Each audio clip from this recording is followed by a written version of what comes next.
On va faire une petite prière pour se mettre en syntonie avec les bons esprits, avec le guide spirituel, que Dieu nous envoie pour nous assister dans notre évolution et qui nous demande de nous que cet effort d'aller vers eux, d'élever nos pensées par l'étude, par la pratique du bien, étude que nous réalisons aujourd'hui, en espérant que nous puissions comprendre ces enseignements, les mettre en pratique, donner l'exemple autour de nous, et qu'il puisse également être utile pour les esprits qui pourraient être avec nous ce matin. Voilà. Je vous ai partagé l'écran, donc vous devez le voir en principe. Et donc, aujourd'hui, c'est le dernier, on est au dernier module numéro 22, le mouvement spirit. On est le 17-12. Donc, le cours, en fait, on a fait tout le tour du fascicule, puisque maintenant, il se fait sur 1 an. Et donc, pour l'année prochaine, j'ai pas encore de fait le programme, mais je vais utiliser le même et puis donc recommencer le cours. Alors, je sais que pour certains d'entre vous, ça fait même plus d'une fois, voire 2 fois que vous y participez. Voilà, on a aussi le cours de médiumnité maintenant, le jeudi. Et puis donc, si jamais vous connaissez des personnes qui seraient intéressées, faites-leur savoir. Je vais faire le programme et puis le diffuser avant la fin de l'année. Alors, le fascicule, il est là. On va l'arranger un peu. Voilà. Et donc, on est au dernier module 22, donc on va parler aujourd'hui du mouvement spirit. Alors, si mon Word il veut bien avancer de quelques pages, on a des ordinateurs de plus en plus puissants, mais pour avancer de quelques pages, c'est de plus en plus long. Mais bon, voilà, on y est. On va définir ce que c'est. Qu'est-ce que c'est que le mouvement spirit, Quels sont les objectifs du mouvement spirit? On va bien faire la différence aussi entre le mouvement spirit, qui est humain, et la philosophie spirit, qui vient des esprits. Et on va définir aussi qu'est-ce que c'est qu'un centre spirit et quels sont ses objectifs. D'accord? Alors, la définition du mouvement spirit, c'est une définition assez large et ouverte. Le mouvement spirit, c'est l'ensemble des activités dont l'objectif est d'étudier. Excuse-moi, Charles, on entend un bruit de fond. Je pense que chacun devrait couper son micro parce que c'est pas agréable d'entendre le bruit de fond. Je ne sais pas de qui ça vient. Voilà. Donc, le mouvement spirit, c'est l'ensemble des activités dont l'objectif est d'étudier, de divulguer, de pratiquer la philosophie spirit, contenue dans les livres de base d'Alan Kardec, en la mettant à portée et au service de toute l'humanité. Les activités qui composent le mouvement spirit sont réalisées par des personnes isolées ou en groupe et par des institutions spirites. Et donc ça, c'est extrait d'une brochure qui s'appelle « Divulguer le spiritisme », qui a été publiée il y a une vingtaine d'années par le Conseil Spirit International. On en a refait une version pour le mouvement spirit francophone et la Fédération spirit française que vous trouverez sur le site internet, qui dit en gros la même chose. Donc, vous voyez, le mouvement spirit, c'est vraiment l'ensemble. C'est pas que les groupes, les fédérations, c'est aussi les personnes, tous ceux qui travaillent en faveur de la divulgation, de l'étude et de la mise en pratique de la philosophie spirit, composent ou font partie de ce qu'on appelle le mouvement spirit. D'accord ? Alors que, d'un autre côté, la philosophie spirit ou le spiritisme, c'est un ensemble de principes et de lois révélés par les esprits supérieurs, comme il est dit dans le livre des esprits, contenus dans les ouvrages d'Alan Kardec, qui constituent la codification spirit. Donc le livre des esprits, le livre des médiums, l'évangile selon le spiritisme, le ciel et l'enfer et la Genèse. D'accord ? Toujours selon le même fascicule. Alors, vous voyez que là, on parle de codification spirit, parce que beaucoup de personnes qualifient, d'ailleurs sur son tombeau au Père Lachaise, vous verrez aussi écrit qu'il est le fondateur du spiritisme, alors que lui-même n'a jamais voulu se qualifier en tant que tel, hein, puisque ce sont, comme dire, les réponses qui sont dans le livre des esprits ont été données par les esprits, comme le titre l'indique, et Kardec, lui, il a uniquement fait ce travail de compilation ou de codification. Hein, c'est-à-dire, codifier, ça veut dire mettre tous les enseignements qui sont venus à différents endroits, à différents moments, selon les questions qui ont été posées à un instant T, il les a mis en ordre. Et donc, c'est pour ça qu'on dit qu'il a codifié le spiritisme ou compilé le spiritisme. Donc, ce n'est pas un fondateur d'une philosophie, il l'a mise en ordre. Hein. C'est pour ça qu'on dit le codificateur et on dit la codification. Donc, vous voyez, il y a deux choses différentes. Hein. Il y a la philosophie spirit, qu'on trouve notamment dans les livres de Kardec, mais aussi dans beaucoup d'autres livres qui sont venus compléter les livres de Kardec, hein, en restant cohérent avec eux. Et il y a le mouvement spirit. Hein. La philosophie spirit, elle est venue par les esprits. Hein. Donc, prenez le livre des esprits, regardez les 1019 questions et voyez s'il y a une des questions ou une des réponses plutôt qui n'est pas logique ou qui mériterait d'être complètement revue ou annulée, réécrite, etc. Il y en a pas beaucoup. Hein. Il y en a peut-être des questions de forme, certainement même des questions de forme, des choses qu'aujourd'hui on dirait autrement. Hein. Par exemple, il y a des dieux punis, Dieu châtie, alors que Dieu ne punit pas. Hein. C'est une façon de parler. Hein. C'est l'application des lois de la nature qui est souvent considérée à tort, hein, dans la forme du moins, comme une punition de Dieu, alors que c'est tout simplement l'application des lois de la nature qui elles-mêmes sont parfaites. Hein. Donc, la philosophie spirit, c'est quelque chose qui est fort, qui est solide. Hein. Par contre, le mouvement spirit, donc, vous voyez, il est humain. Hein. Il est essentiellement dirigé par mené, animé par des humains. Et donc, qui dit humain dit imparfait, quoi. Hein, les humains avec toutes leurs imperfections. Hein. Donc, le mouvement spirit, on va y trouver des imperfections. Hein. Une personne qui se dit spirit, vous ne la reconnaîtrez pas au fait qu'elle soit parfaite. Hein. Si vous attendez d'un spirit qui soit parfait, vous n'en trouverez pas, puisque de parfait, il n'y a que Dieu. On est bien d'accord. Donc, on a tous, aussi évolué soit-on, on entraîne tous encore quelques imperfections. Hein. Donc, le mouvement spirit, il est sujet à ces imperfections humaines. Hein. Et c'est pour ça que vous trouverez, comment dire, la philosophie, elle, c'est quelque chose de fort et qui est très, très stable depuis 150 ans. Il y a aucun des principes fondamentaux n'a été remis en cause. Hein.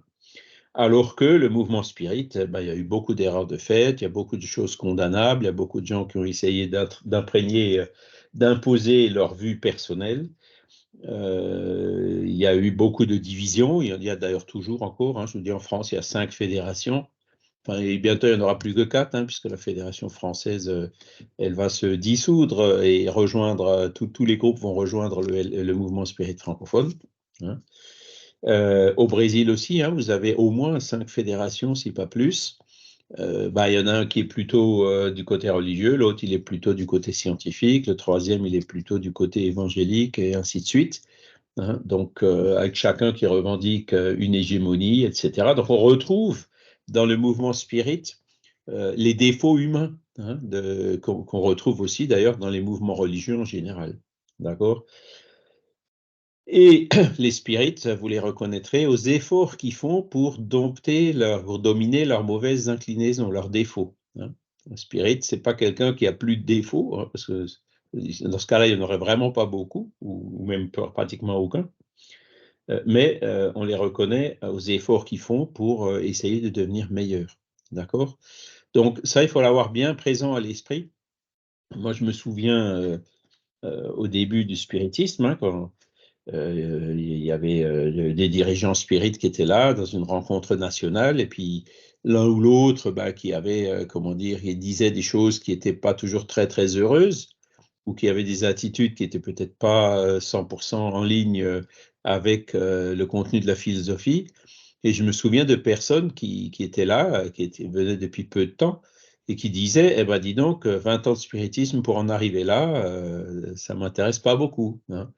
Et ça, c'est justement lié à cette perception. Hein. Ce n'est pas en 20 ans qu'on arrive à éliminer tous nos défauts, c'est en beaucoup plus. Hein. Donc, de bien faire la différence, la distinction entre la philosophie spirit, qui a quand même un côté de perfection assez fort, hein, puisqu'il n'y a rien qu'à bouger en 150 ans, par rapport au mouvement spirit qui, lui, est sujet à l'imperfection des humains. D'accord? Alors, on va continuer. La philosophie spirit révélée par les esprits et codifiée par Allan Kardec est une base solide et rationnelle. Voilà, donc c'est ce que je vous disais. Ils ont vraiment amené des éléments, alors même si c'est venu de façon mélangée et éparse, hein, Kardec les a remis en ordre, hein, livre premier, livre deuxième, tous les sous-titres. Il a vraiment classé les différentes communications des esprits, les révélations des esprits dans un ordre logique, didactique, etc. Ça, c'était son travail, ce travail de codification. Même si le contenu, encore une fois, des réponses venait des esprits et pas de lui, et voire même souvent, le contenu des réponses contrariait ce que lui pensait au moment où il les avait reçues. D'accord ? Donc, c'est une base qui est solide et rationnelle, ce qu'on appelle en langage épistémologique un paradigme. Hein, et c'est un paradigme qui est très stable, hein, puisque quels sont les principes de base de la philosophie spirit, hein, on les a vus, je me souviens bien, c'est dans un des tout premiers cours, l'existence de l'âme. Hein, est-ce que quelqu'un, bon, il y a des gens qui le nient, mais personne n'a jamais réussi à démontrer que l'âme n'existe pas. Donc, c'est un principe qui reste toujours encore entier. Hein. Après, ben, vous avez l'origine et le devenir de l'âme, hein, donc la réincarnation notamment. Pareil, hein, il y a de plus en plus d'évidence en faveur de la réincarnation. Hein. Il y a Stevenson qui sont venus et Delane et plein d'autres hein, qui ont renforcé cette idée de réincarnation. Il y a la médiumnité, donc la communicabilité des esprits avec les humains. Ça se pratique depuis des millénaires. Aujourd'hui, bon, il y a eu un petit creux, mais ça se pratique de plus en plus, parfois de façon vénale, de façon incorrecte, mais parfois aussi de façon tout à fait correcte, en vue de faire le bien, etc. Donc, pareil, la médiumnité, c'est quelque chose qui n'a pas été remis en cause. Vous voyez, l'évolution de l'âme. Hein. Je vous cite que quelques principes de la philosophie spirit, vraiment les principes de base. Ben, il n'y en a aucun qui a été remis en cause, aucun qui a bougé. Hein. On est bien d'accord. Donc, c'est ça qui constitue la solidité de cette base. En plus, donc, il y a le côté rationnel, puisque ça fait maintenant plus de 160 ans que il y a des gens qui étudient cette base, hein, ces livres d'Allan Kardec, donc qui le passent au crible de la raison, qui le lisent en long, en large et en travers, qui cherchent les incohérences et tout, et qui n'en trouvent pas. Hein. Personne n'a jamais, enfin, à ma connaissance, j'ai pas connaissance d'une chose que Kardec a dit quelque part, ou écrit quelque part, ou que les esprits ont dit quelque part, et qui se sont contredits un peu plus loin. Hein. Donc, il y a ce côté cohérent hein, de cette philosophie, et qui est rationnel parce que les enseignements sont soumis à notre bon sens et à notre raison. Hein. Et donc, là aussi, si quelqu'un trouve quelque chose qui n'est pas logique, hein, ou arrive à démontrer que quelque chose est faux, à la rigueur, hein, on ne dit pas que ça... Kardec lui-même disait que ça pouvait arriver, mais pour l'instant, ça ne s'est pas produit. Voilà. Donc, la philosophie, c'est... Voilà, elle n'a pas pris beaucoup de rides en 150 ans. Alors que quand on regarde certains paradigmes scientifiques, hein, le paradigme par exemple de la mécanique classique, hein, qui était celui de Newton essentiellement, hein, ben, il a été remis en cause par Einstein. Non pas invalidé, mais complété, en disant Newton, il a raison, jusqu'à certaines limites. Hein. Au-delà de ces limites, on avait commencé à observer des anomalies. Hein. On n'arrivait par exemple pas à calculer exactement le temps que mettait la planète Mercure pour faire le tour du Soleil. Il y avait une erreur de quelques minutes. Hein. Et quand Einstein est venu, il a réussi, voilà, il a trouvé l'explication de cette anomalie. Donc le paradigme de la mécanique classique a changé et il est passé dans la mécanique relativiste, hein, la relativité. D'accord? Donc vous voyez, même en science, hein, il y a des choses qui ont changé, des paradigmes qui ont changé. Et le paradigme actuel de la science, il y a aussi énormément d'anomalies. Hein, il attend la venue d'un nouveau paradigme. Par exemple, parmi les anomalies, vous avez certains phénomènes qui tendraient à prouver qu'il y a de l'information qui peut se, comment dire, transmettre à des vitesses qui sont supérieures à la vitesse de la lumière, hein, notamment quand on observe des paires d'électrons hein, qui ont été créés en même temps et qui se distancient. Et quand il se passe quelque chose avec l'un, il se passe la même chose avec l'autre de façon instantanée et donc plus rapidement que le temps que mettrait la lumière pour transmettre l'information de l'un à l'autre. Hein. Il y a d'autres phénomènes aussi comme ça qui aussi tendraient à prouver que cette limite de la vitesse de la lumière, elle n'est pas si absolue que ça. Vous avez aussi dans l'astronomie, hein, quand on met les équations de l'univers, on se rend compte que on voit que 5% ou même pas hein, de la matière et qu'il y a 95% de matière qu'on ne voit pas. Donc on a des équations qui ne fonctionnent que si on admet que 95% de ce qui existe, on ne le connaît pas. C'est quand même aussi une anomalie. Hein, et donc ces anomalies qui s'accumulent aujourd'hui vont probablement amener à une révision du paradigme. Et c'est là où nous, on espère, hein, nous, Spirit, que le paradigme évoluera d'un paradigme purement matérialiste à un paradigme peut-être pas spiritualiste, mais au moins qui admettrait l'existence de matière différente de la matière tangible et de l'ensemble du tableau de Mendeleïev, des particules, etc., qu'on appelle matière. D'accord? Voilà. Alors que dans le spiritisme, il n'y a pas ce genre d'anomalie. Pour l'instant, personne n'a trouvé une anomalie, personne n'a trouvé des choses qui ne vont pas. Il y a par exemple des détails. Hein, je vais vous citer quelques exemples, enfin au moins un exemple d'une, entre guillemets, une anomalie apparente hein, au niveau du spiritisme. C'est que on sait on se réincarne, ensuite on se désincarne, puis on se réincarne. D'accord? Et les esprits disent clairement un esprit ne peut animer qu'un seul corps à la fois. D'accord? Donc, pour se réincarner, il faut déjà qu'on se soit désincarné pour que ensuite l'esprit, même si c'est au bout de quelques jours, revenir au niveau de la conception, c'est-à-dire 9 mois avant la naissance, pour venir animer un ovule fécondé. On est bien d'accord. Donc, le temps entre la désincarnation et la réincarnation, il est théoriquement au minimum de 9 mois, hein, ou voire peut-être un peu moins si c'est une naissance prématurée. Hein. Pourtant, il y a des témoignages, notamment chez Ian Stevenson et Jim Tucker, hein, et d'autres aussi, hein, comme Carl Eugène Müller, qui ont écrit sur la réincarnation. Il y a des cas où l'esprit s'est réincarné avant sa désincarnation.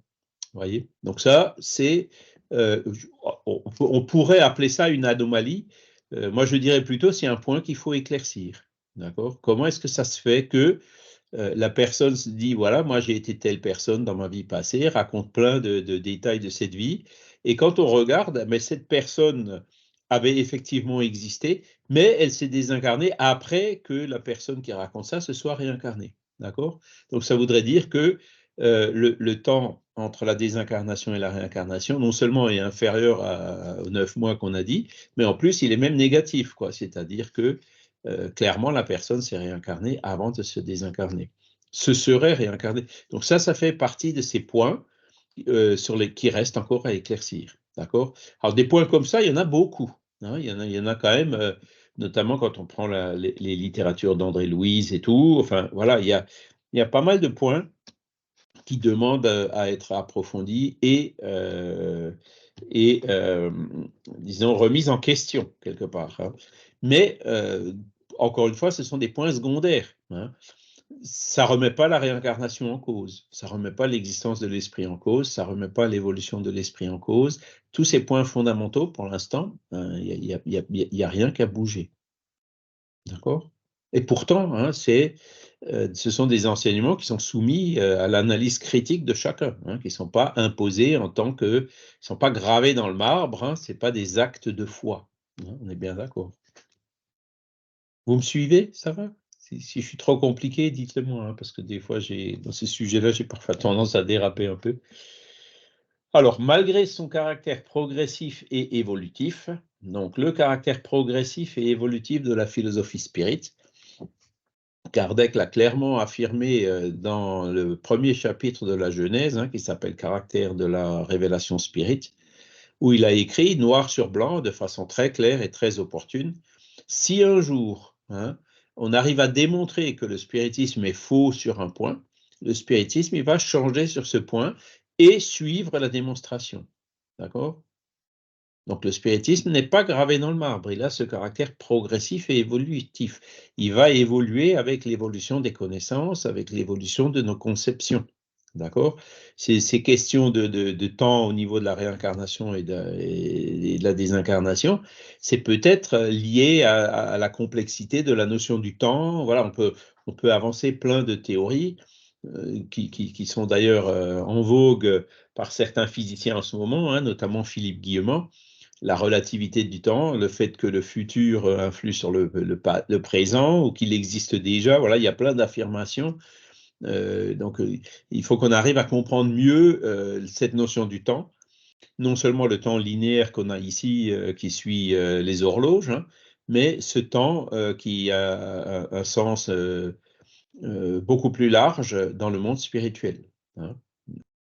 Vous avez les expérienceurs d'EMI qui sont en arrêt cardiaque pendant quelques minutes à peine, hein, puisque si c'est plus, ils meurent, qui arrivent à être réanimés, et qui ensuite font des récits comme si ça avait duré des journées et des journées, quoi, qui ont fait plein de choses, qui sont allés voir plein d'endroits et tout. Donc on voit bien qu'il y a un problème au niveau du temps, hein, c'est-à-dire ces quelques secondes ou ces quelques minutes sur la Terre, dans l'au-delà, ça peut représenter des expériences qui sont beaucoup plus longues que ce qu'on pourrait avoir humainement ou consciemment dans ces quelques minutes. D'accord? Donc, il y a plein de sujets comme ça qu'il va falloir creuser. Hein. Mais les points fondamentaux, pour l'instant, n'ont pas, il n'y en a aucun qui a été remis en cause. Vincent? Concrètement, ça veut dire que s'il n'y a pas de temps, il n'y a pas d'espace non plus. Donc, oui, c'est ça. En fait, nous, on est dans un monde quadridimensionnel. Hein. Il y a 3 dimensions de l'espace et une dimension du temps. Ça fait un ensemble. D'accord? L'étoile qui a 10 années-lumière, tu la vois comme elle était il y a 10 ans. Tu ne peux pas la voir comme elle est aujourd'hui si toi, tu es ici. Tu vois? Parce que tu peux pas, non seulement la lumière, elle n'a pas eu le temps de venir jusqu'à chez toi, hein, mais 10 ans à venir, donc tu la vois 10 ans en arrière. Et en plus, toi, tu n'as aucun moyen d'aller là-bas, aucun moyen de communication pour aller là-bas. Ça, c'est notre monde physique, hein, c'est l'espace-temps. Par contre, les esprits, eux, ils peuvent y aller, une étoile qui a 10 années-lumière, ils peuvent y aller instantanément. D'accord? Donc, ils n'ont pas du tout ces mêmes barrières, ils n'ont pas du tout ces mêmes notions que nous. Hein. D'où cette idée par exemple, Guillemot qui dit, pour modéliser le monde des esprits, il faut mettre des dimensions supplémentaires. D'accord? Et donc, lui, il parle d'un espace à 10 dimensions, et encore, il n'est pas complet, parce que aux 4 qu'on connaît, il en rajoute 6. Il n'est pas complet parce qu'avec ça, il ne modélise pas encore l'esprit, il modélise que la conscience. Voyez? Et donc, autant quand vous avez un point qui est dans les 3 dimensions dans l'espace, hein, vous pouvez le projeter sur le XY, sur le YZ, sur le XZ, hein, autant l'esprit qui est peut-être dans 10 dimensions, à un moment donné, il peut se projeter dans nos 4 dimensions. Et qu'est-ce que ça veut dire se projeter dans nos 4 dimensions? C'est par exemple quand Kardec demandait à certains esprits qui se communiquaient à l'époque, si on pouvait vous voir, vous seriez où? Et l'esprit répond, vous me verriez derrière le médium. Ça veut dire qu'il est à cet endroit-là, X, Y, Z, hein, dans l'espace, et en ce moment. D'accord? Donc il se projette bien dans notre espace-temps, dans notre espace quadridimensionnel. Mais quand il retourne dans le monde des esprits, il retourne dans ces dimensions supplémentaires, d'accord? Nous, on n'arrive que à concevoir, il est là à ce moment. Ça, c'est ce qu'on arrive à comprendre. Là, on a plus de mal à comprendre, c'est si c'est un esprit évolué, il peut aussi être ailleurs au même moment, hein, avec le don d'ubiquité. Et voilà, c'est là où on a un peu plus de mal, et c'est là où il faut qu'on avance dans les concepts, d'accord? Donc ça, c'est pas forcément un changement, hein, au niveau de la philosophie, ce serait plutôt des compléments, hein, pour essayer de comprendre mieux cette notion du temps chez les esprits. Voilà, donc malgré son caractère progressif et évolutif de la philosophie spirit, hein, et des millions de studieux et d'opposants, hein, donc des millions de studieux, il y a aujourd'hui 30 à 40 millions de sympathisants spirit dans le monde, hein. Les 3/4 sont au Brésil, mais il y a quand même un quart, c'est-à-dire plusieurs millions dans le reste du monde, hein. Et d'opposants, alors ça, des opposants, il y en a peut-être encore beaucoup plus, hein. Aucun de ces principes fondamentaux n'a pu être remis en cause à ce jour, après plus de 150 ans d'existence. Voilà. Par contre, comme je le disais, le mouvement spirit est composé d'humains, donc sujet à l'imperfection des hommes. D'accord? Vous faites bien la différence entre la philosophie spirit et le mouvement spirit. Alors, on va passer au point suivant, qui sont, qu'est-ce que c'est que les groupes, centres ou sociétés spirit, hein?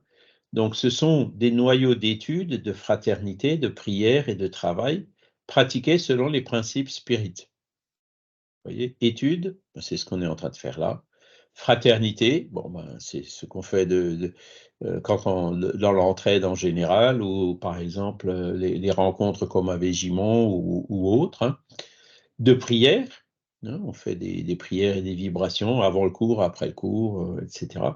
Et de travail, on travaille, il y a différents projets sur le LMSF notamment, hein, vous avez l'encyclopédie Spirit, Radio Kardec, le site Asso Kardec, la relecture, l'impression de livres, le travail d'assistance fraternelle, les cours, les réunions médiumniques, je sais que quelques-unes de ces activités de travail, hein, qui sont faites au niveau du LMSF, hein. Et chaque groupe, quelque part, hein, le centre Léon Denis de Tannes, c'est cet après-midi, hein, qu'on aura une réunion où on étudie les livres le livre Le problème de l'être et de la destinée de Léon Denis, et on fait aussi des prières et des vibrations. Donc, vous voyez, tous les groupes, en fait, suivent un peu, même s'ils ne font pas tous toutes les activités, hein, ils en font au moins quelques-unes. D'accord? Alors, ce sont aussi des écoles de formation spirituelle et morale qui travaillent à la lumière de la doctrine spirit. Alors là, il y a écrit doctrine, mais doctrine, je vous rappelle, hein, une doctrine, c'est une idée sur laquelle un certain nombre de personnes sont d'accord, hein. Ça n'a rien à voir avec le verbe endoctriner, qui veut dire forcer des croyances, faire du lavage de cerveau, hein. Le mot doctrine, c'est un mot qui est simple, qui a une définition neutre et claire, mais qui souffre beaucoup de la confusion avec le verbe endoctriner, qui, lui, a une connotation, une consonance très péjorative, hein. Voilà. Des lieux d'accueil fraternel pour tous ceux qui s'y rendent à la recherche de conseils, d'explications, d'aide ou de consolation, hein. Donc, c'est vrai que dans le groupe de Mulhouse, il y a plein de gens qui viennent, il y a des gens qui nous contactent sur Internet, j'ai tel problème, est-ce que vous pouvez m'aider, etc. Donc, c'est le travail d'assistance spirituelle aussi, d'écoute fraternelle qu'on a renommé assistance spirituelle qui se fait. Ce sont des exemples dans ce sens, hein. Des ateliers de travail qui offrent à ceux qui les fréquentent l'occasion d'exercer leur amélioration morale.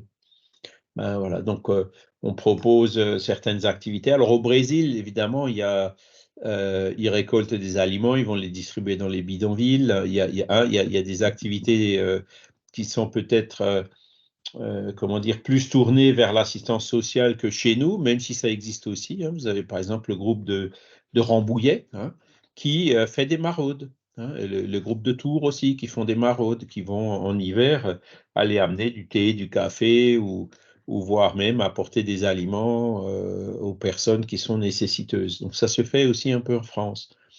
Et là, bah, c'est, comment dire, encore une fois, la mise en pratique concrète. Et d'ailleurs, à Rambouillet, ils y vont avec des jeunes, hein, des adolescents et des jeunes adultes, hein, pour justement les inciter à pratiquer la charité, donc d'exercer leur amélioration morale. Alors, des foyers où les enfants, les jeunes, les adultes et les personnes âgées peuvent vivre ensemble, étudier et travailler, unissant la famille sous l'orientation du spiritisme. Donc, le spiritisme, comme on l'a vu dans le cours, hein, vous avez la loi de société, entre autres, hein, les principes d'éducation aussi au niveau des enfants, etc. Bon, c'est un exemple, ben, c'est les rencontres de végéments, hein. Il y a le coin des enfants, il y a des jeunes, il y a des moins jeunes, il y a des personnes âgées qui se retrouvent ensemble ben, pour faire des activités ensemble. On avait fait des clips vidéo là, la dernière fois à Végimont, hein, l'année dernière. Donc, vous voyez, c'est là encore l'illustration, c'est un exemple de ce qu'on peut faire. Des recoins de paix constructive qui offrent à ceux qui les fréquentent des occasions pour le renouveau spirituel et l'union fraternelle dans la pratique de la maxime « Aimez-vous les uns les autres ». Vous voyez, donc c'est ce côté éthique et moral du spiritisme qui, comment dire, est mis en pratique, doit être mis en pratique dans les groupes. Voilà. Et enfin, des centres qui ont la simplicité caractéristique des maisons au début du christianisme, par la pratique de la charité, par l'absence totale d'icônes, de symboles, de rituels ou toute autre manifestation extérieure. Donc ça, c'est un peu pour se différencier des églises, hein, avec toute la pompe, les grands bâtiments, les vitraux qui sont faits pour impressionner les fidèles. Non, les centres spirites, c'est des locaux tout simples. Il y a peut-être une image de Kardec ou quelques affiches, mais sans plus, quoi, hein. Absolument aucun symbole. Il peut y avoir une bougie, bon voilà, mais en général on n'en met pas. On évite justement pour éviter justement ces confusions. Pas de rituel, hein, il n'y a pas de communion, il n'y a pas ce genre de choses. Et le spiritisme donc se pratique dans le cœur, hein, en soi. Tout est dans les idées, hein, dans les pensées, et non pas dans des manifestations extérieures, comme, ben, pareil, prenons les cas des exemples, les exemples dans l'Église, l'eau bénite avec le signe de croix, avec le fait d'aller communier, etc. Ça n'existe pas dans les centres spirites. Voilà. Et quand tu parles des maisons au début du christianisme, ben, quand vous lisez un peu, par exemple, Paul et Étienne, hein, que vous voyez là, la maison du chemin, hein, qui existait à Jérusalem, c'est comme ça qu'elle fonctionnait, hein. Elle recevait les pauvres. À Rome, les premiers chrétiens se réunissaient dans les catacombes, hein, donc vous voyez, il n'y avait aucune pompe, rien, hein, il y avait toutes ces pompes ont été rajoutées par les humains qui dirigeaient les religions traditionnelles. Au début, il n'y avait rien de tout ça. Et donc, ce qui est encouragé là pour les centres spirites, c'est ça, c'est cette simplicité, hein. Voilà. Ce sont les unités fondamentales du mouvement spirit. Voilà. Qu'est-ce qui est important dans le spiritisme? Ben, en fait, ce sont ces activités des centres spirites, hein, qui reçoivent les gens, qui les accueillent, qui éduquent, qui font les cours. C'est ça qui est fondamental dans le mouvement spirit, hein. Il n'y a pas besoin de structure administrative, il n'y a pas besoin de... À un moment donné, on est un peu tombé dans ce genre de truc avec des fédérations de fédérations. Ça existe toujours d'ailleurs, mais comme je vous disais, en France, il y en a 5, au Brésil aussi, en Suisse, il y en a 2. Enfin bon, apparemment, elles sont de nouveau en train de fusionner parce qu'en fait, il y en a une qui disparaît et puis les gens rejoignent l'autre. Voilà. Il n'y a pas, comment dire, ces fédérations, en fait, c'est pas ce qu'il y a de plus important. Le plus important, c'est les gens qui font le travail effectif, qui reçoivent les personnes qui viennent demander de l'aide, les personnes en deuil, comme le fait Morissette dans le groupe Résonance à Dunkerque, hein, comme le fait la Maison Spirit Chrétienne avec Jean-Paul à Liège, comme le fait le Centre Maria Munoz à Saldo avec Michel, etc. C'est ça qui est le plus important, c'est ce travail de base, hein, qui soit même virtuel comme on le fait ici. Hein. L'important, c'est ça. Tout ce qui est paperasserie, administratif et tout ça, faut vraiment que ce soit limité au strict minimum. D'accord? Ça va? Vous avez pas de questions à ce stade? Il est 37, on avance. Voilà. Alors, ces groupes, correspondant entre eux, se visitant, se transmettant leurs observations, peuvent dès à présent former le noyau de la grande famille spirit qui ralliera un jour toutes les opinions et unira les hommes dans un même sentiment de fraternité scellé par la charité chrétienne. Voilà, c'est une vision un peu futuriste, hein, le monde de demain. Voilà. Alors, qu'est-ce qui unit les personnes qui viennent dans un groupe? Elles sont d'accord sur les principes de base et elles sont d'accord sur les activités. Hein, voilà. Après, qu'est-ce qui fait que les groupes ils maintiennent des contacts entre eux ou qu'ils se rencontrent de temps en temps comme à Végimont ou ailleurs? Toujours pareil, c'est l'idéal commun qui les unit. Hein, je ne veux pas dire Kardec, hein, ce serait peut-être un peu prétentieux, mais il y a de ça. Hein, c'est-à-dire ce qui unit les personnes et les groupes, c'est la sympathie qu'ils peuvent avoir pour la philosophie spirit et pour les pratiques qui en découlent, qui sont organisées en conséquence de cette philosophie, hein, par sa mise en pratique. Donc, c'est cet idéal qui relie les groupes. Vincent ? Simplement pour être un petit peu l'enquiquineur de service, c'est-à-dire qu'on fait quand même un travail d'exégèse, c'est-à-dire qu'on a un texte religieux. Allez, je vais être provocateur un petit peu. On a un texte religieux et on fait du travail de l'explication du texte religieux, quoi. Et est-ce qu'on n'est pas aussi en train d'idolâtrer le créateur, l'initiateur de la doctrine spirit, c'est le kardécisme. Donc c'est notre idole, hein, qu'on approche au-dessus du lit. On n'a pas une croix, mais on a la photo de Allan Kardec. On a le buste. Hein. Ah, moi, je l'ai au-dessus du lit, hein, c'est clair. Ah ouais. Et puis, ouais, bah oui. J'en ai un là, tu vois. Faudrait que je vais lui enlever les écouteurs, là. Voilà. Voilà, on fait... Bon, après, c'est-à-dire qu'on ne se permet pas beaucoup de digressions, c'est-à-dire par rapport au texte. Est-ce que... alors, tu parles de guillemets par moment, tu parles de choses qui sont contemporaines, hein, à ce qu'on vit. Maintenant, j'ai quand même l'impression qu'on a des pratiques qui sont quand même des pratiques religieuses, quelque part, dans la mesure où on étudie le texte comme on pourrait faire une étude biblique, par exemple.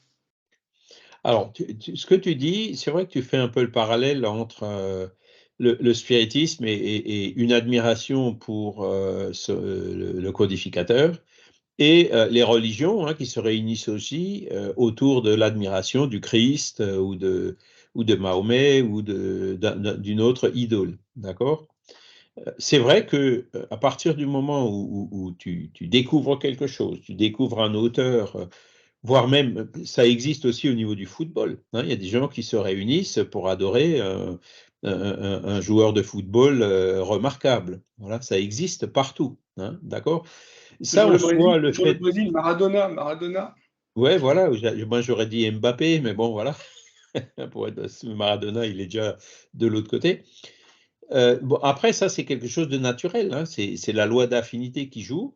Toutes les personnes qui ont une admiration pour une chose ou une personne ou une philosophie finissent par se réunir en faveur de cette philosophie. Maintenant, là, je le répète, la grande différence qu'il y a entre une philosophie religieuse et le spiritisme, c'est la philosophie religieuse, ben, il y a une certaine hiérarchie qui dicte ce qui est et ce qui n'est pas. Hein, il y a la catéchèse, ou je ne sais pas trop comment on appelle ça. avec les chefs qui sont, même quand tu vas chez les témoins de Jéhovah, c'est pareil, hein. Il y a un groupe de 10 sages qui est je ne sais où aux États-Unis et qui dit voilà, c'est pas ça, c'est ça, c'est pas ça. Et les autres derrière, ils suivent, tu vois, j'allais utiliser le mot religieusement, tu vois. Ils suivent sans chercher à comprendre, tu vois. Hein, ils sont rentrés dans ce mouvement et ils suivent ces enseignements sans même exercer d'analyse critique. Celui qui serait, par exemple, chez des catholiques, dans une réunion catholique et qui commencerait à parler de réincarnation, qu'est-ce qui se passerait avec lui? Ben, il serait immédiatement vu de travers par les autres et exclu du groupe, tu vois. Voilà. Alors, le spiritisme, il y a cette différence fondamentale, c'est que c'est vrai qu'il y a Kardec qui a fait un travail remarquable, qui est admiré par beaucoup de gens. Le travail qu'il a fait, il est là, il est écrit noir sur blanc depuis 150 ans. Il n'y a personne qui le touille, qui dit non, ça il faut le comprendre comme ça il faut le comprendre autrement. On le fait peut-être un peu, hein, si je vous dis le Dieu punit, Dieu châtie, il faut le comprendre comme étant, voilà, on corrige quelques aspects de forme, on remet les choses dans leur contexte, hein, qui était celui du milieu du 19e siècle et qu'on essaye d'interpréter, de comprendre avec comment dire, les réalités culturelles d'aujourd'hui, mais ce n'est pas du tout une remise en question du fond. Hein. Le fond, on n'y touche pas. Et donc, toutes les personnes qui ont lu les livres de Kardec, qui sont attirées par cette philosophie, viennent naturellement et librement, hein, rejoindre ce qu'on appelle ici le mouvement spirit. D'accord ?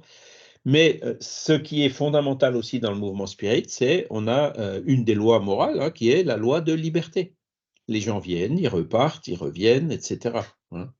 Maintenant, moi, ça m'est arrivé souvent d'avoir des difficultés, des gens qui viennent dans le groupe, hein, et qui viennent avec d'autres idées. On dit, par exemple, des théosophes ou qui viennent avec des idées comme quoi la médiumnité, c'est pas bien, ou que, voilà. Bon, moi, ce que je leur dis souvent à ces gens-là, je leur dis, écoutez, si vous êtes théosophe, c'est très bien, vous êtes tout à fait libre d'être théosophe. Il vaut mieux être théosophe qu'athée, d'ailleurs, il y a beaucoup de bonnes choses dans la théosophie et tout. Par contre, ici, les gens qui se réunissent ici, c'est pour étudier le spiritisme, pas la théosophie.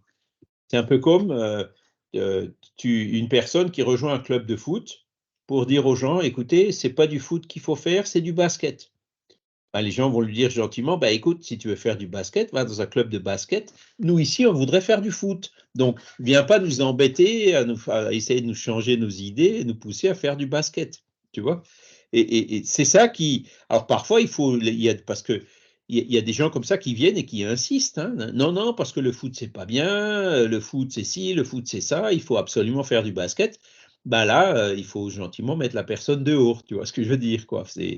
Hein, c'est ça, hein, parce que, et au niveau du spiritisme, c'est un peu le même principe qui s'applique. On est ici pour étudier Kardec parce que c'est notre choix. Hein. Donc, il faut que n'importe quelle autre personne respecte cette liberté, respecte ce choix qu'on a fait. Ça aussi, c'est la loi de liberté la liberté de chacun s'arrête là où elle empiète sur celle des autres. D'accord ? Parce que au niveau du mouvement spirit, théoriquement, hein, personne ne va chercher à vous imposer quoi que ce soit. On dit voilà les enseignements. Si vous y adhérez, si vous les trouvez logiques, c'est bien. Si vous avez des questions, vous pouvez les poser, on cherche à vous expliquer, etc. Si par contre ça ne correspond pas à ce que vous préférez, ce que vous pensez, c'est pareil, il n'y a pas de mal à ça. Hein. Ce n'est pas une excommunication ou une condamnation à ne pas être sauvé à la fin du temps. Hein. Il n'y a rien de tout ça dans le spiritisme. Il y a juste les explications qui sont simples, clair, aussi simple, aussi clair, aussi logique que possible. Et après, bah, chacun est libre d'y adhérer ou pas. Et la même chose se produit là. Dans les groupes spirites, il y en a qui sont plutôt religieux, les autres sont plutôt scientifiques, il y en a qui étudient de la TCI, hein, comme l'IFRES. Chacun a sa spécialité. Hein, Et donc, ils se réunissent dans une complémentarité. Hein. Ce n'est pas un qui dit non, il faut que tout le monde fasse de la TCI, ou il faut que tout le monde fasse du religieux, il faut que tout le monde fasse.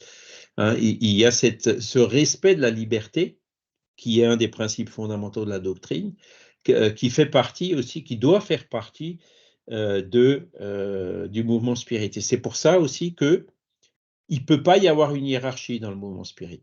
Dès qu'il y a quelqu'un qui vient et qui cherche à imposer ses manières de voir, ceux qui ne sont pas d'accord, ils s'en vont. C'est la loi de liberté. Hein, et c'est pour ça qu'il y a 5 fédérations. Hein. Il y en a qui viennent et qui disent non, ce n'est pas comme ça qu'il faut faire, c'est autrement. Là, on va mettre tous les documents à la poubelle, on recommence tous les documents à zéro. Bon, ben, ok, moi, ça ne me convient pas, je m'en vais, au revoir. Hein, dès qu'il commence à y avoir quelqu'un qui cherche à imposer des choses, ça va forcément, ça ne va pas dans le bon sens. Hein, voilà, il ne peut pas y avoir, le spiritisme ne doit pas avoir de chef. Et s'il a un chef, il faut que ce chef s'impose naturellement par son travail et par son autorité morale. Jésus s'est jamais proclamé en tant que leader, mais il l'est devenu universellement reconnu, même 2000 ans plus tard, par ses actes et par la sagesse de tout ce qu'il a fait, tout ce qu'il a dit. Et il a été reconnu comme leader parce que les gens ont reconnu en lui cette autorité morale, hein, et pas parce qu'il s'est autodéclaré leader.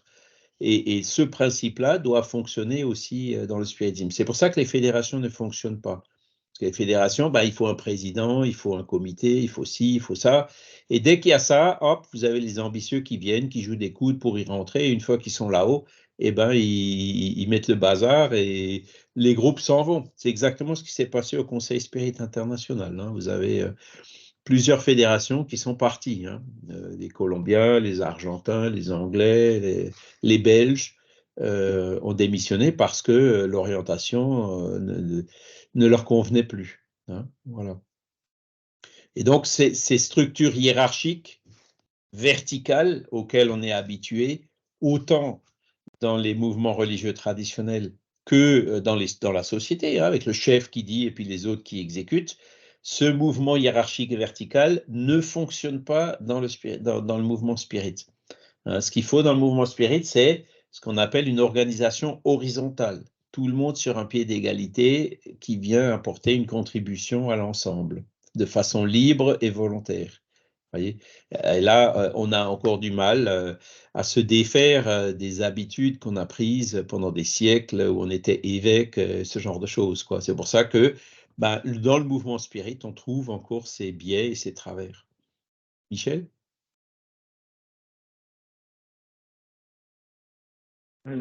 Oui, pour moi, en fait, Alan Kardec, c'est plus un professeur. C'est un professeur qui donne son cours et pour lequel je suis heureux d'aller en cours. Et puis, et voilà, en fait, c'est sans forcément être en adoration, en fait, devant Alan Kardec. C'est vraiment le prof. Comme quand on allait à la fac, il y avait des cours qui nous intéressaient vraiment. Et on se disait, tiens, on sait que lui, il va nous apprendre ci, il va nous apprendre ça, et c'est vraiment intéressant, j'ai envie de savoir, j'ai envie de chercher, j'ai envie de comprendre. Et je sais que lui, le travail qu'il a fait, c'est un bon travail, quoi. Et voilà. Et en plus, ça permet de pouvoir en discuter encore 150 ans après. Donc, ce n'est pas une adoration, comme tu dis, c'est une reconnaissance, c'est une admiration. Hein, c'est un intérêt qu'on porte aux enseignements qu'il nous apporte. Hein. Oui. Alors, ça, on trouve aussi de l'idolâtrie, hein, dans le mouvement spirit. Hein. Il y a de l'idolâtrie de Chico, l'idolâtrie de Divaldo, hein, il y en a eu beaucoup. On appelle même la divaldolatrie. Hein. Mais ils en souffrent. Hein. Autant Chico que Divaldo, ils subissent un peu ces idolâtres. Hein. Et aujourd'hui, même que Chico, ça fait déjà maintenant 20 ans qu'il est retourné dans le monde spirituel, il y a toujours encore des gens, ah oui, moi je l'ai connu, j'ai vécu longtemps avec lui, Chico m'a dit cela, Chico m'a dit ceci. C'est ce qu'on appelle la maladie du Chico m'a dit. Hein. Chico m'a dit, ils lui font dire n'importe quoi au pauvre Chico, beaucoup de choses qu'il a jamais dites. Hein. Donc ça c'est, je reviens encore une fois à la définition du mouvement spirit, hein, il est sujet à l'imperfection des hommes. Donc vous trouverez ce genre de choses, ce genre de travers dans le mouvement spirit. Mais voilà, je suis le premier à dire, c'est pas bon. Hein, il ne faut pas tomber dans ces... On peut avoir une admiration pour Kardec, ça on comprend, hein, c'est quand même quelqu'un qui a fait un boulot remarquable, voilà. Mais de là à passer en idolâtrie, l'aveuglement, hein, non, non. Lui, Kardec, qui a toujours encouragé à l'analyse critique, au discernement, non, il n'a jamais demandé à ce que les gens croient sur parole tout ce qu'il a écrit, hein, bien au contraire.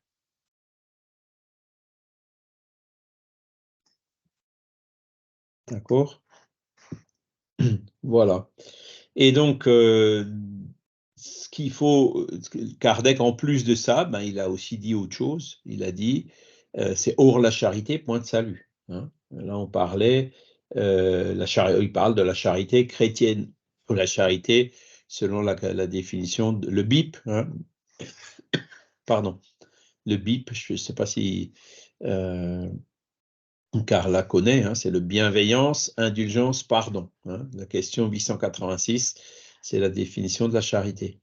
Et donc, c'est ça qui est important. Hein. Ce n'est pas le titre ou hein, voilà, c'est qu'est-ce qu'on fait pour aider notre prochain, hein. Qu'est-ce qu'on fait pour devenir meilleur? Qu'est-ce qu'on fait pour être moins égoïste, plus généreux? Qu'est-ce qu'on fait pour être moins orgueilleux et pour devenir plus humble, hein? C'est ça. C'est ça le but premier du spiritisme, il n'y en a pas d'autre. Hein. Ce n'est pas de gagner de l'argent, hein, c'est pour ça le désintéressement aussi, c'est quelque chose qui est fondamental dans le mouvement spirit. Hein. Les groupes spirit, théoriquement, ils donnent gratuitement ce qu'ils reçoivent gratuitement. Hein. Que les membres payent une cotisation pour pouvoir payer la location d'un local, l'électricité, etc., ben c'est normal. Hein. Que les livres soient vendus parce qu'il faut les imprimer, parce qu'il faut rassembler un peu d'argent pour en imprimer d'autres, etc., ben ça aussi c'est normal. Par contre, tout ce qui est dialogue fraternel, même le temps consacré par les bénévoles, il est consacré bénévolement. Hein, il n'est pas vendu, ce temps. Hein. Donc, tout ce qui est médiumnique, tout ce qui est passe magnétique, tout ce qui est entretien, écoute fraternelle, c'est entièrement gratuit. On est bien d'accord. Hein. Donc, ça, c'est une autre caractéristique fondamentale du mouvement spirit. Et aujourd'hui, ben, voilà, il y a tellement de personnes qui se disent médium spirit, hein, et qui demandent de l'argent et qui, certains sont peut-être honnêtes, ont probablement aussi une faculté qui est réelle au départ, mais qui tombent justement dans ce travers de la vénalité, du manque de désintéressement. Hein, et ça, c'est une chose qui porte voilà, tort à l'image de la médiumnité. Mais je suis quand même optimiste, hein, quand on était au Salon Parapsy à Paris, ou même à Ciney en Belgique, hein, plus récemment. Vous aviez la salle avec les stands. Donc, à côté de nous, il y a quelqu'un qui vendait des cristaux. De l'autre côté, il y en a un qui avait des espèces de bols là, où il faisait des gongs, enfin des trucs tibétains ou je ne sais quoi. Voilà, bon, vous vous mettez sur le truc, vous sentez ces vibrations, après vous allez bien. Hein, donc voilà.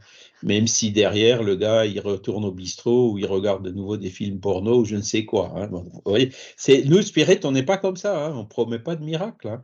On dit, vous guérissez vous-même, hein, c'est vous-même qui allez vous guérir. Et il n'y a pas d'autre solution que votre réforme morale pour travailler à devenir meilleur, moins orgueilleux, etc. Et tout ça, en relativisant l'importance de l'argent, hein, c'est-à-dire l'argent pour l'argent, non.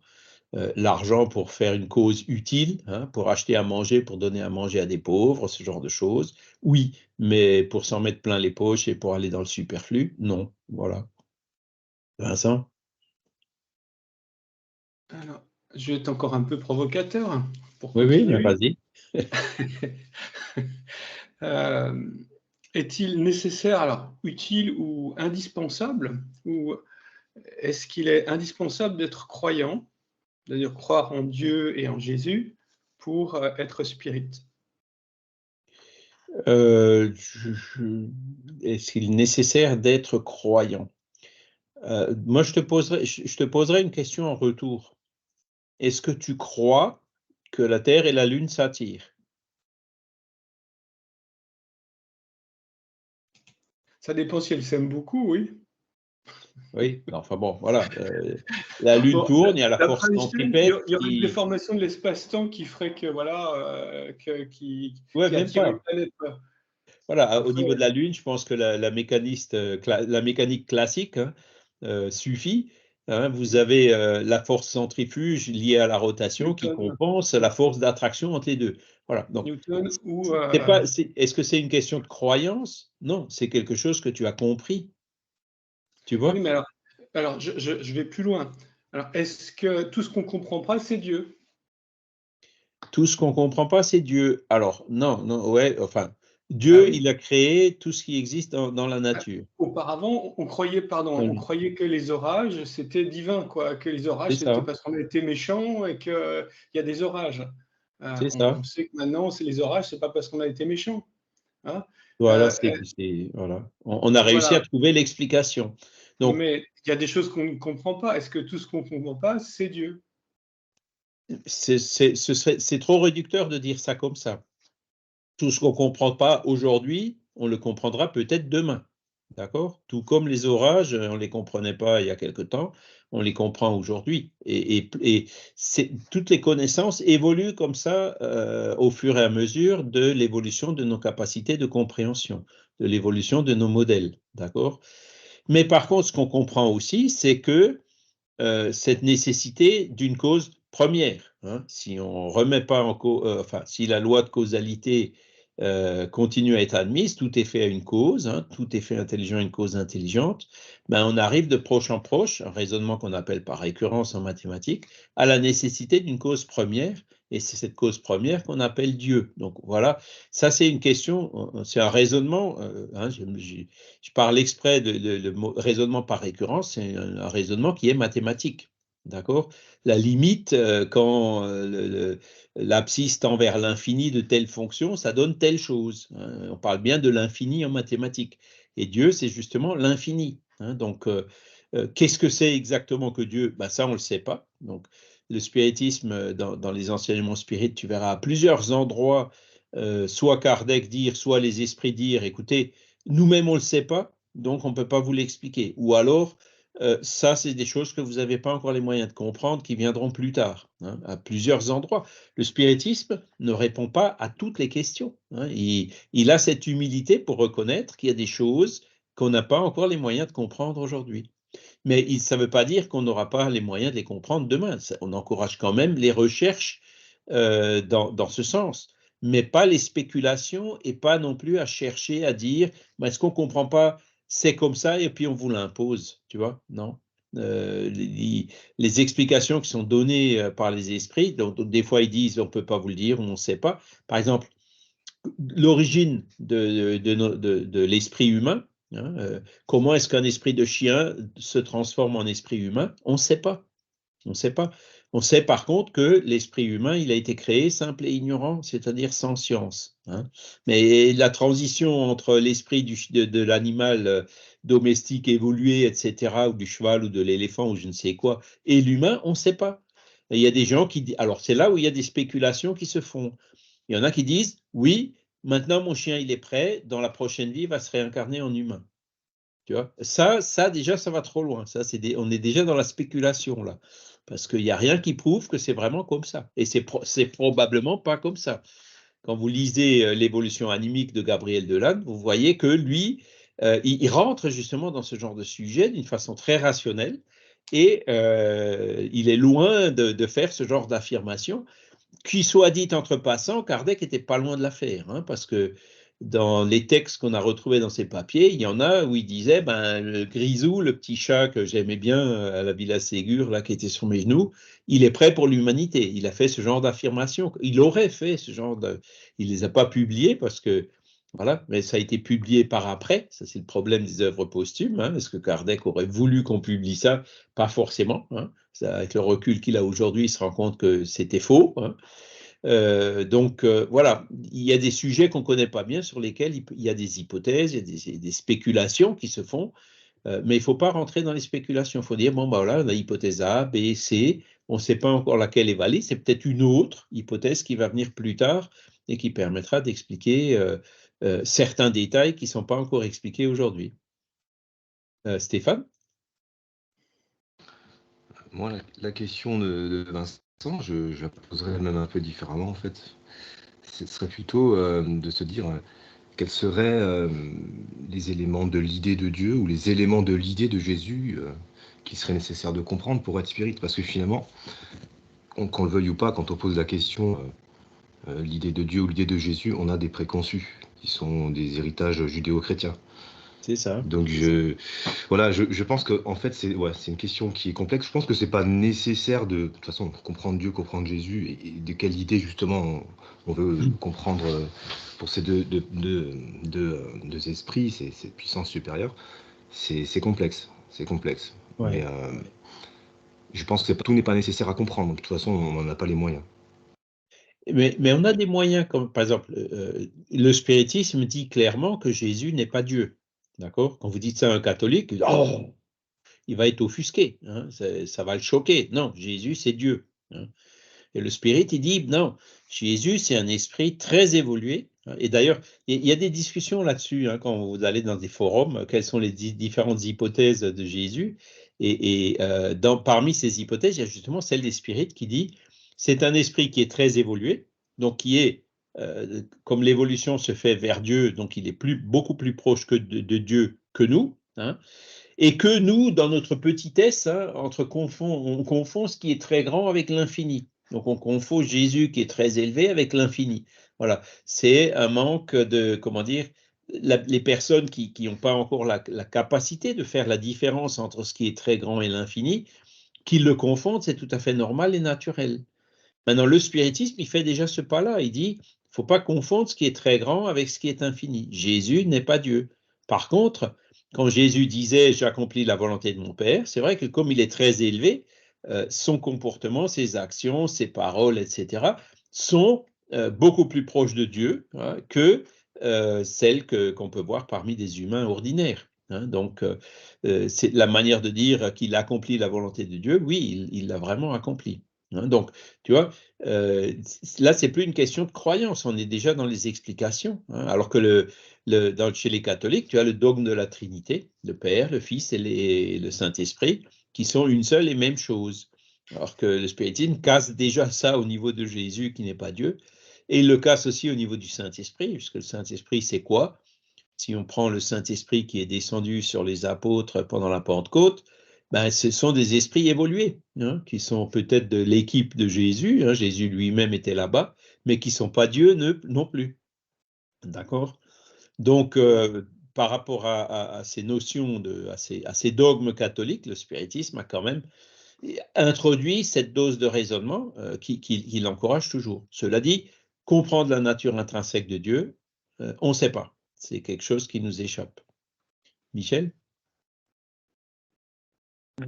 Oui, en fait, pour le spiritisme, c'est ça, c'est ce que tu viens de dire, c'est par le raisonnement. C'est-à-dire que Oui. Dieu, c'est pas. On le déduit. C'est-à-dire Oui. que c'est une déduction logique. Alors, c'est un peu bizarre de déduire Dieu, mais c'est ça. En fait, on déduit Dieu puisqu'il y a une manifestation intelligente. Donc, cette manifestation intelligente a forcément été créée par une cause intelligente. Et la cause intelligente, eh bien, voilà, c'est Dieu. En fait, c'est juste une déduction sans alimenter après, sans forcément, entre guillemets, philosopher sur ce qu'il est lui-même. Exactement. C'est ça, je pense, il y en a plusieurs. le spiritisme. Il y en a plusieurs qui ont cherché à philosopher sur Dieu. Hein. Par exemple, Arthur d'Anglemont avec son omnithéisme. Hein. Je pense que je vous en ai déjà parlé. Entre-temps, vous avez essayé de regarder un peu. C'est vraiment bon. Voilà, il va très très loin. Moi, personnellement, je ne comprends pas. Kardec, je comprends. Mais d'Anglemont, je ne comprends pas. Il a essayé de philosopher sur Dieu. Bon, voilà. Comment dire, soit, bon, il a vu juste et c'est moi qui n'ai pas encore les moyens de comprendre, soit il est vraiment parti dans des élucubrations qui ne sont pas forcément conformes à la réalité. Et quand tu dis effectivement que Dieu, on le déduit, ben, je vous ai déjà parlé du livre là de Dieu, la science, l'épreuve, hein, de Bolloré et je ne me souviens plus du co-auteur, où la première partie est vraiment remarquable. Hein, ils ont pris toutes les notions scientifiques les plus au jour quand le livre est sorti il y a 2-3 ans, hein, en montrant que forcément on arrive à la nécessité d'une intervention en dehors des faits purement matériels pour qu'ils puissent se produire. Et dans les phénomènes qu'ils citent, c'est par exemple le réglage fin de l'univers au moment du Big Bang. Hein. On sait qu'on a le second principe de la thermodynamique qui est l'entropie, qui est le désordre va toujours croissant. Bon, là, on en est déjà à 7 milliards, il me semble, hein, non, 14 milliards, hein, le temps de la création du Big Bang. Et bon, on a quand même un certain ordre qui règne encore dans l'univers. Donc, ça veut dire qu'au début, l'ordre, il était beaucoup, beaucoup plus parfait. Et ils font des raisonnements du genre, vous voyez, la masse de l'électron, la charge, si tu changes d'un pouillème, eh ben, on ne serait pas là pour en parler sous la forme où on est aujourd'hui, quoi. Tu vois, il y a plein de réactions, plein de choses qui se sont faites parce que tout a été réglé minutieusement au départ pour que ça puisse se faire comme ça s'est fait. D'accord? Il y a un autre exemple qui cite, c'est l'apparition de la vie sur la Terre. Donc là, on revient de façon, on est beaucoup plus récent. Hein. Donc, il y avait des moments où il y avait de l'eau, il y avait des mares avec une espèce de soupe dedans. Dans cette soupe, il y avait des molécules déjà qui s'étaient formées, de la matière entre guillemets organique, enfin, comment dire, qui ressemblent un peu les composants de la matière organique, des molécules qui, quand tu les mets bout à bout, tu peux composer une protéine, hein, le premier être vivant. Par contre, quand ils font des calculs de probabilité, le fait que cette association de ces molécules pour faire une protéine se soit faite au hasard, il y a une chance sur 10 puissance 100. En 10 puissance 100, ce serait des milliards de milliards de milliards de milliards. Il faudrait que je répète ça au moins pendant 5 ou 10 minutes pour arriver à 10 puissance 100, tu vois. Et donc, ils disent la probabilité, elle est nulle, hein, que ça se soit fait au hasard. Donc, l'apparition de la vie sur la Terre ne peut pas être le fruit du hasard. C'est ce que la science démontre aujourd'hui. Donc, il y a bien eu quelque part une intervention extérieure. Une intervention, Philippe Guillemont, il parle du vide, toute l'information qui est dans le vide. Parce que qu'est-ce qu'il appelle le vide? Le vide, c'est tout ce qui n'est pas matériel tangible. Donc, le monde spirituel, ça fait partie du vide, selon cette définition de Philippe Guillemont. Donc, où il y a, comment dire, une entité spirituelle hein, qui est venue pour attirer ces molécules et puis les aligner bout à bout pour faire une protéine. Tu vois? On ne peut pas expliquer l'apparition de la vie d'après ce livre, et avec les études scientifiques d'aujourd'hui, sans faire intervenir de l'information qui vient d'ailleurs. Hein, qui vient en dehors de la matière. Et donc, il y a toutes ces choses hein, qui font que la science aujourd'hui admet, hein, ou est obligée d'admettre qu'il y a bien une cause première quelque part. Et c'est exactement ce que dans le mouvement spirit, à la question numéro 1 du livre des esprits, les esprits ont dit, c'est cette intelligence suprême, cause première de toute chose. Donc, on y arrive par le raisonnement. D'accord? Alors, la deuxième partie du livre, hein, je vous en ai déjà parlé, elle est un peu moins heureuse, entre guillemets, puisque les auteurs sont quand même d'inspiration religieuse traditionnelle, hein, donc chrétienne, entre autres. La deuxième partie du livre, il cherche à justifier l'existence de Dieu par l'existence de miracles. Et ça, nous, les spirites, on a une conception différente sur les miracles. On dit, les miracles n'existent pas. Comme Dieu est parfait, qu'il a fait des lois de la nature parfaites, hein, la grandeur et la puissance de Dieu se démontrent par l'application des lois de la nature, et non pas par des exceptions ou des dérogations que Dieu pourrait faire aux critères de je ne sais quoi pour favoriser je ne sais qui, je ne sais quand. Hein. Donc, les miracles n'existent pas, et les miracles, plutôt que de prouver la grandeur de Dieu, auraient tendance à dire, comme les lois de la nature ne sont pas parfaites, il est obligé de faire des rafistolages, il est obligé de faire des miracles de temps en temps. Hein, vous voyez? Donc là, cette deuxième partie du livre est un peu moins heureuse et c'est là où, bah, tu vois, moi je préfère l'explication que donne Kardec, hein, qui dit que la grandeur c'est sur la couverture de la Genèse, hein, si je me rappelle bien, la grandeur de Dieu se prouve par l'application des lois de la nature et non pas par leur suspension. Tu vois. Mais tout ça pour dire que effectivement, tu as raison, Michel, la notion de Dieu, on l'a déduit. On l'a déduit par un raisonnement logique. Ce n'est pas quelque chose qui est imposé comme un article de foi. Et c'est pour ça que vous avez les questions 1 à 20 ou 1 à 30 du livre des esprits, hein, avec voilà pourquoi Dieu existe, preuve de l'existence de Dieu, et quels sont les principaux attributs de la divinité. Voilà ce que le spiritisme dit de façon logique et rationnelle sur Dieu. Et j'insiste, hein, les raisonnements sont mathématiques. Hein, il fait des raisonnements par récurrence, il fait aussi des raisonnements par l'absurde. Hein. Dieu est infini. Pourquoi? Parce que s'il était fini, on pourrait supposer quelque chose au-delà. Donc ce serait ce au-delà qui serait Dieu et pas ce qu'on suppose limité. Donc, raisonnement par l'absurde, qui est un raisonnement mathématique, hein, qu'on voit au niveau des lycées ou peut-être juste après, hein, les raisonnements par l'absurde. Donc, si Dieu existe, il doit être infini. Et tous les attributs de Dieu se déduisent par des raisonnements qui sont mathématiques, qui sont logiques, éminemment logiques. Stéphane? Donc, avec ces raisonnements-là, on conduit forcément à déconstruire tout ce qui n'est pas logique dans les constructions des différentes religions s'agissant de Dieu. Exactement. Et c'est là où j'ai pas lu Le ciel et l'enfer de Kardec en premier. Hein. Qui d'entre vous l'a déjà lu, Le ciel et l'enfer? Vous l'avez pas lu encore? Ouais. En partie. La première partie du ciel et l'enfer, oh punaise, ça c'est vraiment parce que moi j'ai été éduqué catholique aussi, hein, et en Alsace, c'est pas, la laïcité, c'est pas tout à fait pareil que dans le reste de la France. Hein, il y a des cours d'enseignement religieux à l'école. Hein. Donc il y avait le prêtre qui venait, qui nous racontait ces trucs et tout. Hein, donc bon, je dis pas que c'est mal. Hein, au contraire, ça a permis quand même d'avoir un certain nombre de notions de base de ce qu'ils croient, hein, de ce que croient les catholiques ou les protestants ou les israélites, hein, puisqu'il y avait ces trois religions-là qui étaient reconnues.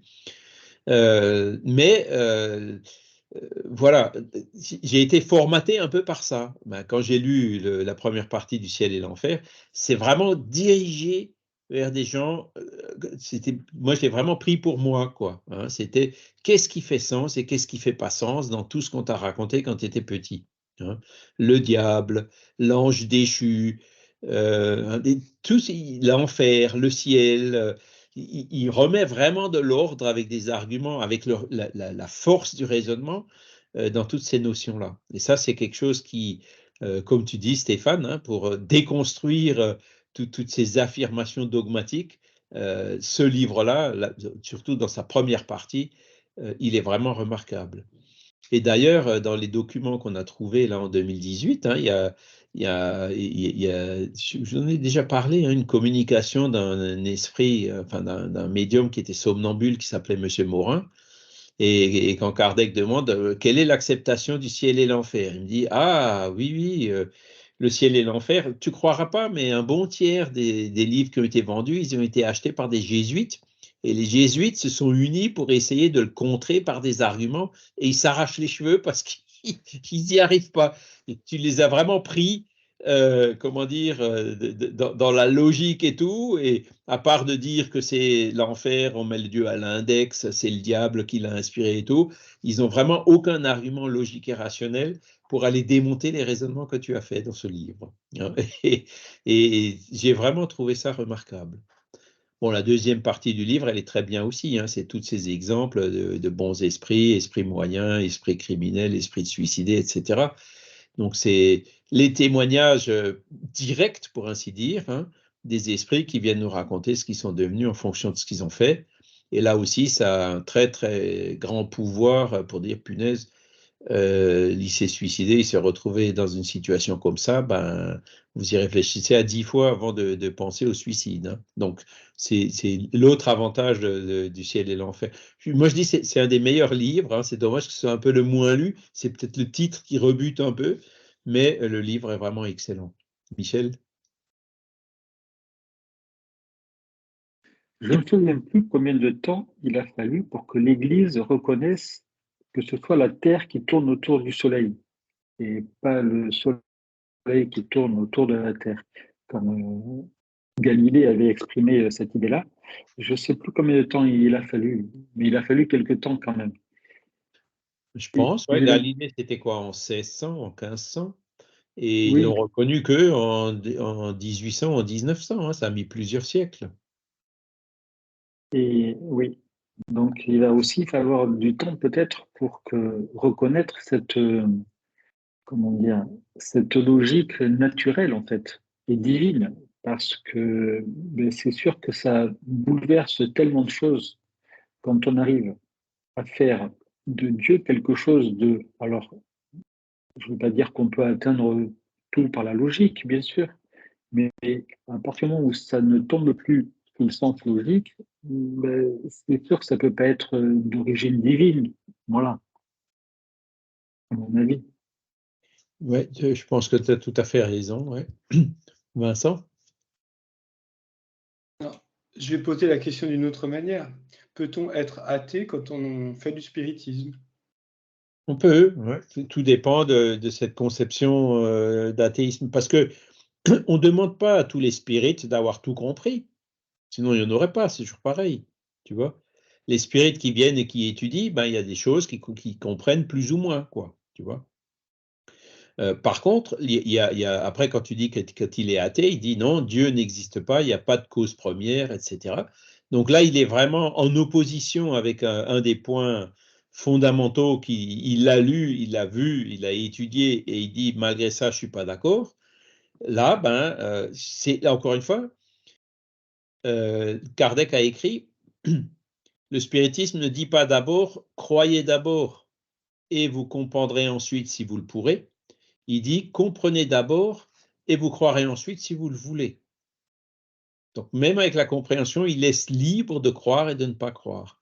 Et la personne qui, comment dire, qui est athée, qui ne veut pas croire en l'existence de Dieu, ben, elle est libre de ne pas y croire. Hein. Donc voilà. Après, est-ce que malgré ça, elle veut rester dans le mouvement spirit et étudier le reste du spiritisme? Elle est aussi libre de le faire. Tu vois? Là où ça pose un peu plus problème, c'est que ben, dans un cours, tu vois, où on essaye d'expliquer ces notions, la personne vient en s'opposant à une des notions fondamentales, tu vois. Là, clairement, c'est celui qui veut faire du basket qui dit il ne faut pas faire du foot, il faut faire du basket, quoi. Donc ça, là, il empiète un peu sur la liberté des autres qui disent non, moi, je voudrais bien approfondir ce sujet-là. Il est libre de ne pas y croire, mais il n'est pas libre de s'opposer à ce que les autres approfondissent le sujet, tu vois. Ou il n'est pas libre non plus de chercher à imposer ses idées et ses croyances aux autres. Voilà, il faut que ça se fasse, comment dire, de façon avec le respect de la liberté de chacun. Michel? Ben oui, c'est ça. Alors, moi, je pense pas qu'on soit athée quand on étudie, enfin, quand on est spirit. Par contre, je pense qu'on peut rester attaché au fait d'être athée. Moi, je suis catholique, j'ai toujours aimé Dieu de la façon catholique, j'aime les rituels, etc. Donc, je me considère spirit, mais je suis toujours attaché à ma religion catholique. Et je pense que l'un n'empêche pas forcément l'autre. On a tous des moments de transition dans notre existence qui peuvent être plus ou moins lourds. Et puis, voilà. Mais je pense que lorsqu'on est spirit et lorsqu'on rentre dans l'étude du spiritisme, dans l'étude de la philosophie spirit, bien, on finit par se rendre compte eh bien, que toutes nos croyances d'avant ou nos non-croyances, eh bien, on va s'en détacher petit à petit parce que c'est logique.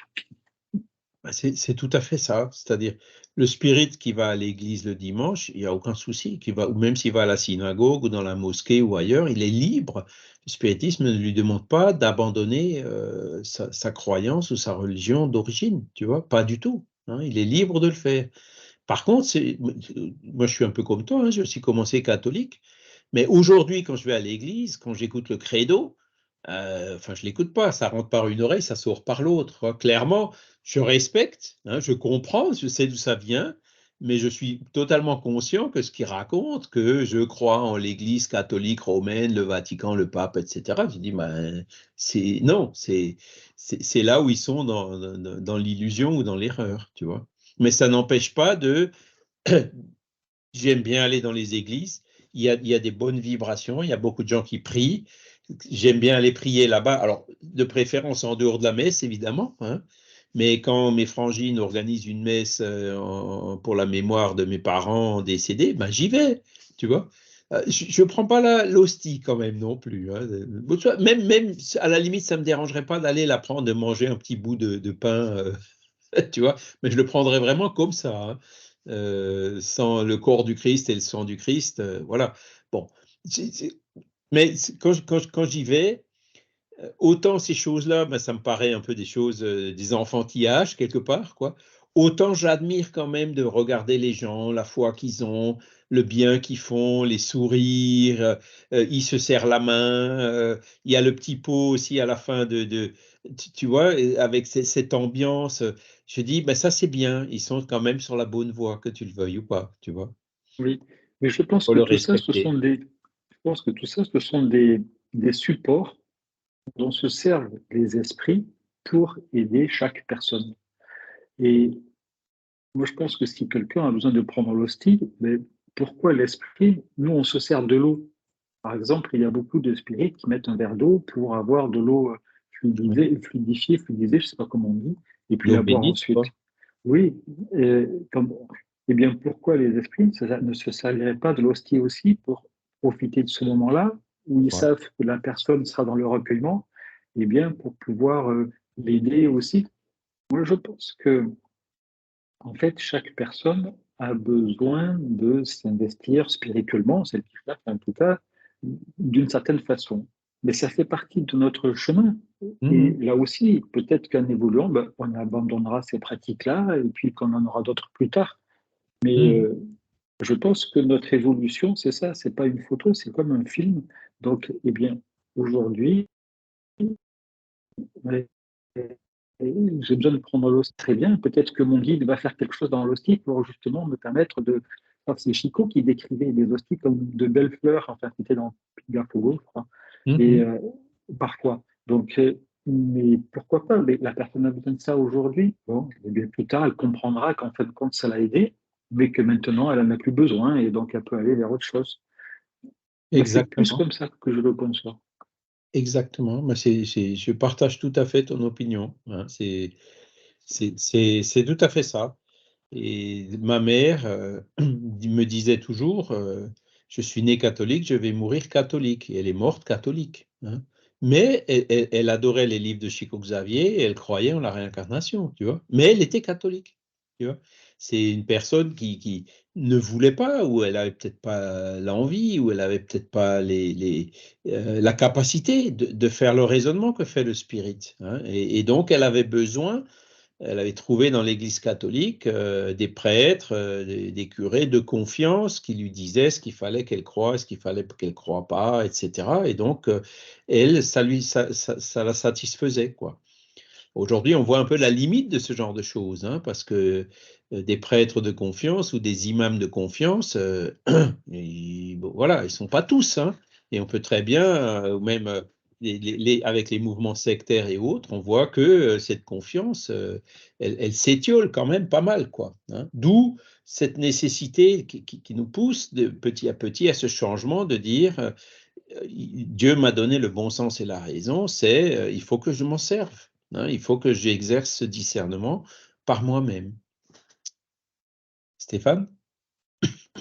Oui, je voulais dire aussi que s'il faut regarder une grande trajectoire globale des évolutions des religions et du spiritisme, il ne faut pas aussi oublier les trajectoires individuelles, c'est-à-dire que si on a choisi de s'incarner dans un milieu social, religieux, c'est parce qu'il y avait des choses qu'on devait comprendre en évoluant dans ce milieu, dans une culture, dans une religion, dont on avait peut-être besoin en fonction de son évolution spirituelle, ou de s'en détacher, ou de s'en... Voilà, je pense que ça aussi, c'est un élément à prendre en compte. Tout à fait.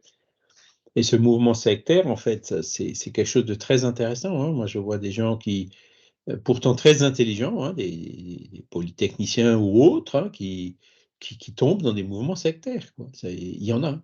Hein. Ça prouve bien que j'ai un autre ami, un collègue au niveau du boulot, qui était centralien, si je me rappelle bien. Lui, il participait à des groupes catholiques d'études, etc., alors qu'il était ingénieur de l'autre côté.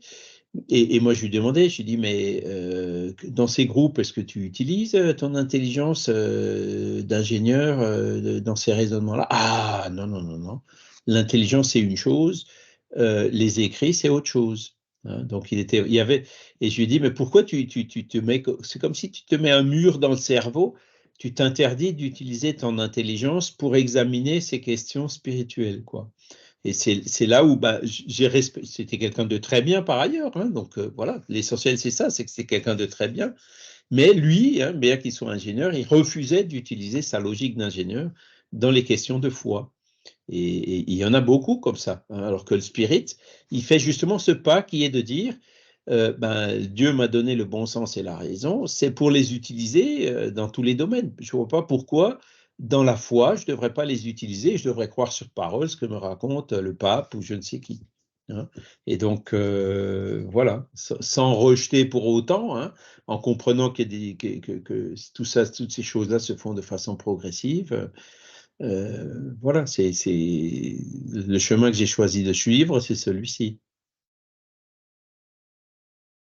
Hein, je suis beaucoup plus chrétien aujourd'hui, après avoir lu Kardec, que je ne l'étais quand j'étais catholique, hein, clairement. Hein. Hein, quand on prend le sens chrétien dans le genre connaître Jésus, connaître le sermon de la montagne, tous ces préceptes des enseignements moraux et tout, je les connais beaucoup mieux aujourd'hui que ce que je les connaissais quand j'étais catholique. Hein, où c'était embrouillé au milieu des dogmes et puis des machins qui n'avaient pas de sens et qui finissent par faire que tu rejettes l'ensemble, quoi. Voilà. Oula, il est déjà 9h30, je pense qu'on va s'arrêter là. Merci beaucoup. Donc, c'est le dernier cours. Donc, il y a Noël, joyeux Noël, il y a la nouvelle année, joyeuse nouvelle année. Le cours se termine, hein, pour ceux qui souhaitent. Donc, il va recommencer en janvier. Mais moi, je comprends qu'il y en a beaucoup qui l'ont déjà suivi 2 fois, voilà. Mais sinon, on aura l'occasion de se revoir ici ou là.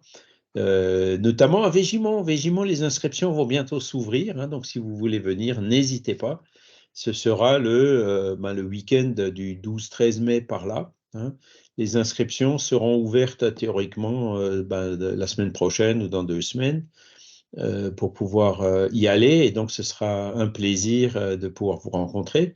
Et sinon, je suis sûr qu'on se verra. Il y aura d'autres occasions pour se revoir. Si ce n'est, si vous voulez resuivre le cours l'année prochaine, vous serez les bienvenus. Voilà. Donc, merci à tous. Hein. Merci aussi aux esprits qui étaient là pour nous accompagner dans ces études, dans ce cours de cette année. Que cela puisse nous aider justement à avancer sur notre parcours évolutif. Voilà. Excellent dimanche, joyeux Noël, excellent passage d'année, et puis je vous dis à l'an prochain. Merci également. Merci beaucoup. Merci. Bonne journée à tous. Joyeux Noël à tous.